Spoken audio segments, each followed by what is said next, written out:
been a lot of changes to Google Meet and Google Classroom in the last few weeks. Google's been making a bunch of changes to make it easier for teachers to have video calls with their students. Here's a few tips for using Google Meet straight out of Google Classroom. To get started with using Google Meet out of Google Classroom, all you need to do is click on the gear in the upper right in your class. So scroll down to the section under Guardian Summaries and look at Meet.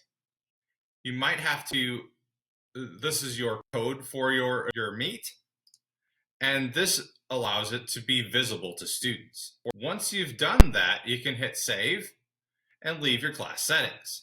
While the link is active, at the top of the screen, they'll see their Meet link right underneath the logo or badge for your Google Classroom.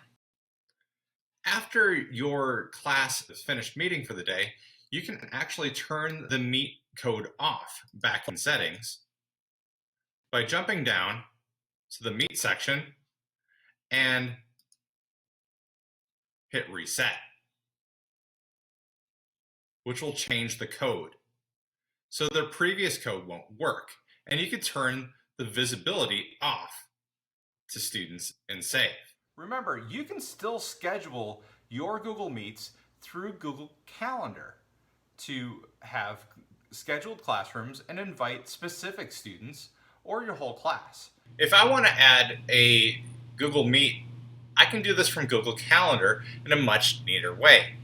If I press the plus button, I can create an event. So if I make an event and I schedule it for a particular time, I'm going to use the default times for right now, but you can change that to whatever you'd like. I would highly suggest that you add the emails of the people that you want in your classroom meeting.